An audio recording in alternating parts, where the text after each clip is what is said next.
Well, I wrote the one person show or whatever, and it was like a 25-page thing. And that, I don't know what year it was, but I gave it to my friend Peter Klein, who's the co-writer on it. And so we just kind of were starting. He had been writing a screenplay with somebody else and helping them. He'd helped a bunch of people write screenplays, and we grew up together, best friends forever and forever. And so he he basically helped flush it out into a film form. And I think it was, originally it was about, because we were just thinking about doing it as quickly and as cheaply as possible. And I think it was just a really eccentric guy in LA first, because it was just like, there are actually, if you live in LA, you see these people that are kind of like K-Roths in a way, where you're like, there's just like this insane kind of, it would have been beautiful here as well, I think, especially the palm trees and the rickshaw would have been a nice thing to see. And then once we actually got serious about it, we had to figure out where to put it and what made sense. Was that in the script, or is that like something that you came upon in production and thought, yeah, let's run with that? Like, did you see the rickshaw or something? Because that's one of the things that like really solidifies the absurdity of the movie is Jesse Eisenberg riding you around on a rickshaw from scene to scene. I think it was just like I read, just the Don Quixote kind of relationship of, it's like, how do you make Sancho Panza and Don Quixote, like, how do you make that a different thing, like, instead of the horses? And it was like this weird, the ego of the character, the rickshaw, is kind of perfect versus to have some guy, he's like, I have one fan and I make him drive me the around. So you're like, what, if you have one fan, you should be nicer to your fan. So yeah, it was 4 years, 2000 to 2004, we're writing the script. We have an idea to make the short film version, just to create the world of what this could be. And I think it was at that point we met Soul, who was from Kennebunkport, Maine, and we go and make this short, which I think is part of the DVD. If you buy the DVD from whoever sells it, I don't know. Amazon, you can get it on Amazon. We made like a 10-minute short that might be online as well.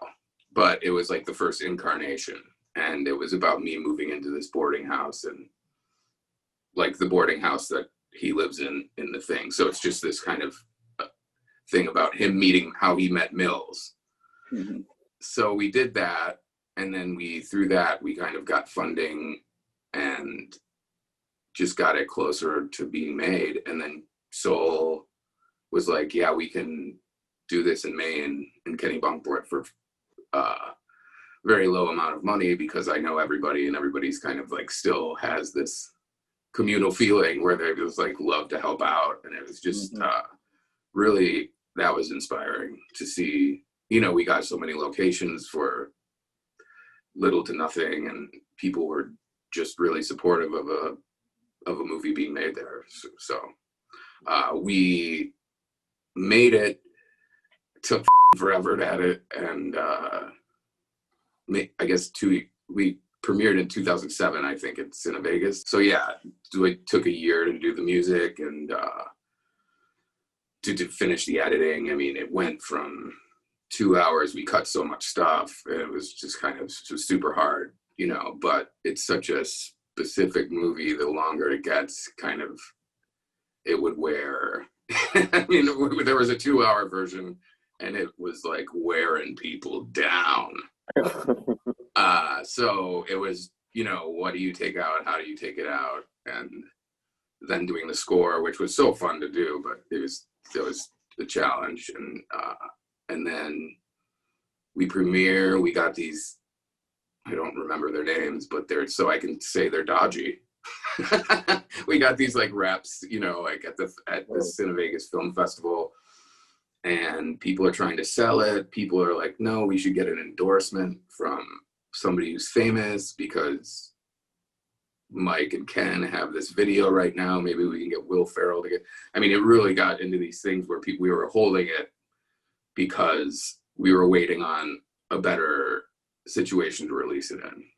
But that slowly faded as time passed.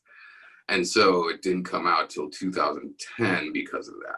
It's like actually just a regular, it's like everybody's like, that sucks. And you're like, no, that's just a normal movie schedule.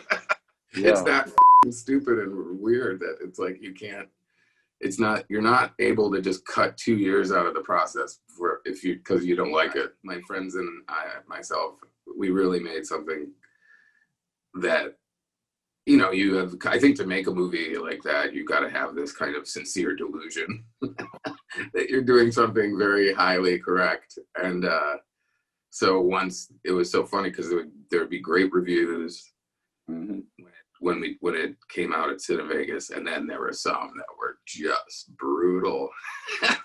and after a while, I started realizing, I'm like, you know, I didn't make some universal thing. You know, we didn't make this universal thing, and we made, which is, I think I had felt it so deeply that I thought it was universal or something. And it was like, but it's actually for a very specific person in a very specific mindset, which it's just so funny to read the bad reviews. Now I laugh. I think initially I was like, whoa. And because a lot of them are about how I'm such a fucking over the top ass. So I should have remembered what the movie was about, because I was like, hey, this is a guy that's just doing it because he does it, and that's what he has to do. It's not about a guy looking for accolades, or he's not about, you know what I mean? It was which it ended up being, I think it's Rotten Tomatoes, it was 48 or 50 or something or whatever. And so I was like, half the people hate it, half the people like it. That's fine. So through the entire process, from the point that you have the idea in your head, filming it, seeing the final result, I know with independent filming, with production budget limitations, things like that, sometimes compromises can be made along the way. Sometimes they result in a better than what you imagined. Sometimes you know, you wish that it could have went the other way. But could you, like, how close does the final product resemble what was in your head when you started writing? I mean, I think we just overwrote the out of it, and it's like a very talky movie already. And then we had so many scenes we had to cut. There was like a whole introduction at the boarding house, which was like this beautiful, just a beautiful place, like this old time mansion that's the movie starts in. But I would go into these other rooms and talk to the people that would be at the wake later on, inviting them. And so we had to cut like that, where there were some really funny performances. This guy that played the landlord was just so funny. And he just hated K-Roth Banu because he's such a menace. And so he yells at him right before he goes to see him. And then at the end, he's at the living wake, and there's a callback. Which I think was like criminal to cut out. I actually probably yelled at somebody because I was like, if you cut this joke, you're just killing the whole movie. Something that extreme. But at the end, because he's so rude to K-Roth, and then after K-Roth passes away, spoiler alert, he comes up to the casket, and he goes, "I'm sorry, K-Roth. You know what? I'm thinking of going back to school and becoming a dental assistant." And then he just walks away. And I thought it would just have been so funny, because you see this guy so mad at the beginning, so cruel, and he's just decides to change his life and become a dental assistant. And I was like, how could you not put that in the fucking movie? Yeah, it fits perfectly. I showed the movie to my dad before we had finished, and that was in it. And then the next version, it was cut out. He's like, where's the fucking dental assistant line? I was like, That's funny. So similar senses of humor. so yeah, no, that you had to cut so much. But there's, you know, I think if you make something so specific that there's not a lot of cutting around the energy of the thing. You're just cutting things out, but everything was in the same weird spirit. So in the end, I feel like we're all very happy with how it came out. It became our lives for quite a bit of time. And also I mean, everybody kind of just used all of the people they knew, and people who have friends of friends who just read the script, and we had the package, and we had like the short film and all of this stuff, all of my stand up, and like all, who I've worked with and all this stuff trying to sell it. And people, just got it together. And it just went so quickly because it's so unpredictable.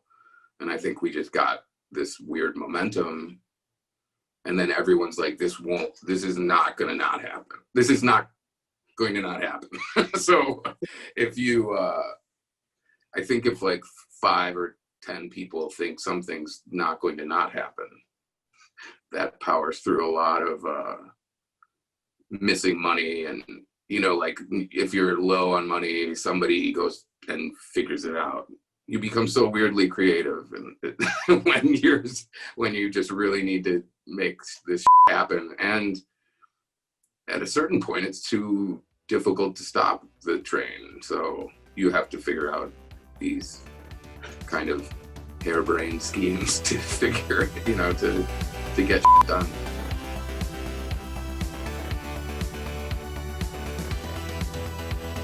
Find us in all these links. It's coming up right now.